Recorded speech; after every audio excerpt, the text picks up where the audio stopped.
Welcome to r/entitled people, where we share stories from your lives about people who think the rules don't apply to them, and they should get what they want. Thank you, friends, for subscribing to the channel, and for so many likes. And today we have 3 great stories, so subscribe, hit the like button, and let's begin. The first story, From Fired to Fine Dining, a lifelong server's journey and lessons for success in the restaurant industry. The second story, How one hotel manager took on $1 million contract security team. The third story, Refused to code harmful software for cancer patients, lost job, but ended up advancing in career. The first story is Warning/advice from a lifer. I have over 20 years of experience working in every kind of restaurant, and have so many advice and warnings for those thinking of a career or trying to move up in the industry. I started at Ruby Tuesdays at 19. The money was great, but I loved the lifestyle. We partied every night and worked every day. I did this for about 4 years until I was fired. Why was I fired? New management came in and cleaned house. About 10 of us were let go for BS reasons. This was a wake-up call. I realized servers could be fired at any time for any reason. I was devastated. Luckily, I found another job relatively quickly. Longhorn Steakhouse. This job was less fun, but the money was about 15 to 20% better. I decided to learn what it takes to work in fine dining to make as much money as possible. I talked with management about moving to a high-end restaurant in the same company, the Capitol Grill. They promised me if my sales were up and I was studying food and wine, they would transfer me. For the next year and a half, I studied and became the lead server. A friend of mine who was in upper management of Longhorn had informed me they don't transfer servers, and I never had a shot even though my store managers promised me they would. Again, I was devastated. One Friday night, one of the managers pulled me into the office to yell at me about a secret shopper. I did everything right, but did not upsell cheese fries. She was going off. I was in shock. I knew my sales were much higher than everyone's, and at this point I had 4 tables that needed my attention. I'd had enough Longhorn was never going to promote me, and by this point I knew how easy it was to get another job. She asked me how I was going to rectify the issue, as if I had committed some unforgivable sin. I told her I wasn't and immediately quit. Now she was in shock. She knew I was their strongest server and tried to backtrack. I had never quit a job before and it felt good. I went to the floor, asked my tables to cash out, and let them know what had just happened. All my tables did and way overtipped me. At this point, the manager was fuming and said I would never work in the industry again. At this point, I decided it was time to apply to some fine dining restaurants. My first choice was the best restaurant in the area, Sky. They were trendy and had actual chefs and a crazy wine list. I got an interview, and the GM first asked me if I had experience in fine dining. I told him no, but I had been studying food and wine for the last year and a half, and I promised I would work hard and do what it took to prove myself. So he took a chance with me. Within a year, I was the head server. My PPA, per person average, was higher than anyone. Management loved me and so did the owner. I took this job very seriously. I had regulars that were worth millions, if not billions of dollars. I had worked at Sky for several years, making more money than I ever had. Then our GM leaves, and 2 managers get transferred to sister restaurants.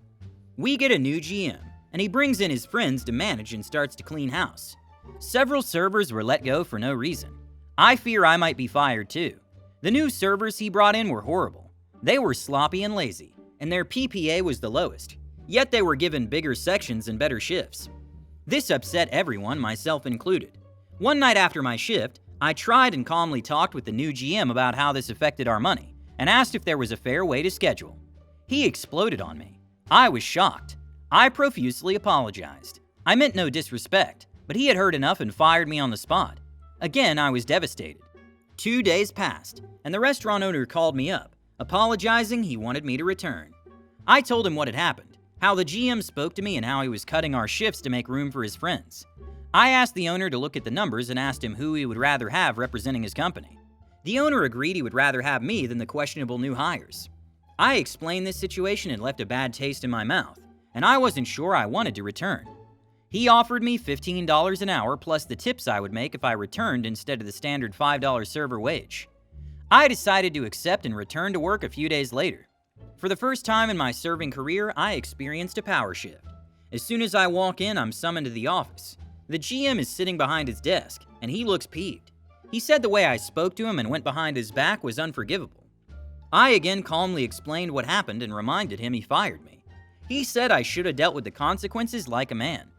He said some things would be changing, my shift would be cut, and I would be put on a trial run to see if I could come back. I cut him off and said no, I won't. I'll work my regular shift with a fair section. If he doesn't like it, he can talk to his boss, the owner. I thought the guy was going to start swinging. I've never seen someone so angry. He screams at me to get out of his office. I start taking tables and working my shift, and the GM comes on the floor while I'm at a table and pulls me by the arm to go to the office. This shocks the guest and me. The owner's in the GM's chair, and I sit next to the GM. The GM immediately starts laying into me, saying I'm a colossal problem. I calmly explained I had guests I was taking care of at the moment, and asked if it would be possible to continue this conversation once my section was empty. The GM says no. The owner disagreed and said yes, we would talk after your shift. As I'm working my shift, I see every manager and chef go into the office to talk with the owner. They talked for a while. Once my section was empty, I knocked on the door and said I was ready to talk whenever they were. I change out of my uniform and am summoned to come back to the office. I'm sure I'll be let go for some random reason. As soon as I sit, the GM looks nervous but is still furious with me. The owner says we must squash this little beef and return to business. I agree, but the GM interjects and says I'm a huge problem. The owner says he's talked with everyone, and no one has a problem with me. He says my sales are the highest and has no guest complaints. The GM then went on about how I questioned his authority. I calmly explained if I couldn't make money here, I couldn't work here. We had already lost 3 strong servers the last month due to them quitting, and he fired a few other people. The owner had heard enough. He told the GM to give me whatever shifts I wanted and changed his attitude. I was told I could leave and to close the door. As I left, I could hear the owner screaming at the GM that he should fire him. I went home, but another server told me they were in the office for an hour, and the owner was going off. The next couple of months were rocky. The GM wouldn't even look at me. One day I heard the GM and the new servers were fired. They were all stealing. About a year later, I left on good terms due to moving. I got another fine dining job and studied under a master sommelier and James Beard award-winning chefs. Unfortunately, that restaurant closed, and now I'm at another fine dining job. It's a good company, and the money is excellent. I get whatever hours I want, and I'm respected. I hope my story saves you some time and aggravation. I'll list some bullet points below so that I can help you. 1. If you know you will serve for a few years, apply to fine dining restaurants. Even if you don't think you're qualified, the difference in money is enormous. 2. Management will always try and take advantage of you. They will throw you under the bus in a second if it makes them look good. 3. There's no job security in this business. Even if management loves you, managers come and go, and you might have a nightmare boss next week. 4. Always have a backup plan. I only work 2 or 3 days a week and do my own business on the side. Remember, no job security. If the restaurant's going under, they won't tell you. They will lock the doors. The second story is the time I had the police remove a group's entire security team. We had a kids' leadership tour group that was a solid $1 to $2 million contract a year. They took all our banquet space, up to 800 people, 3 meals a day, and at times up to 150 rooms for a week at a time. Per their contract and liability, they had to provide their own security company and would station 3 to 4 people per floor. We had a new management company and GM. She was the worst GM I ever had. Just as an aside, micromanaged everything, and eventually led to ownership firing that management company. There were a lot of specific things the security company did that we weren't a fan of, but generally were decent. Cue her really cracking down. No, they can't take lobby furniture upstairs to sit on. No, it's not okay for them all to be asleep instead of doing their jobs. And hard no, they can't run cords across the hallway for space heaters. They can sit next to them. All pretty good stuff. Except the only people on property when they were there were night audit and security. My main security guy at the time was in a really bad situation. His dad got a degenerative disease that went from a pain in his leg to only being able to move his eyes and speak through pulses in a breathing tube in a year. After knowing him a while, it came out that he was a former gangbanger. Ended up in a coma for 3 months when him and his friends accidentally went to a party hosted by MS-13. At this point in life was a family man. Had 6 kids, worked 2 jobs. Had been security at a psych ward, addictions clinics, just in general had been through a lot of SH, and is a really calm, chill dude. So one night the security team decides they're tired of us waking them up, telling them to move their SH and stop creating hazards. And when he nicely asks them to relocate so their heater wires aren't across the hall, one of them snaps. starts texting and calling the others, and like 10 of them corner him in the hallway. He calls me at 2 a.m. on speakerphone after texting me about it. I don't know what to do. They refuse to listen and I'm cornered. All I did was ask them to move their chair. I can hear everything. F you, MF. We're gonna F you up, you stupid BA. We'll put our SH where we want. You're about to get F'd up. I can hear the stress in his voice. Sounds like he's gonna cry. He's breathing like he just ran a marathon, having a panic attack and losing control. Mind you, a lot of these security people are like 50 to 60. Boss, I can't do this. Boss, I'm cornered. I don't want to hurt anyone. They won't stop. Please stop. I can still hear an SH ton of them yelling and heckling him in the hall. Kids are starting to come out of their rooms to see what's going on. The security guards have no idea about this guy's history. If they hit him or he loses control, I had no doubt he would brutally F up most of them, and he's trying so hard to be a good person. Look, get out of there. I don't care what you have to do. Hit a stairwell and get to the lobby and call the cops. Stay on the phone with me. I'm going to my car and will be there in 10 minutes. He gets away, calls the cops, and they're like, WTF, what do you want us to do? I evict a $1 million contract's entire security team in the middle of the night. Wake up their group leaders and tell them that they and I are security now. When I get there, he doesn't stop physically shaking for hours. I tried to send him home, but he didn't think he was safe to drive. He cried. He went over the whole situation over and over. Why would they do this? I just asked them to move a chair.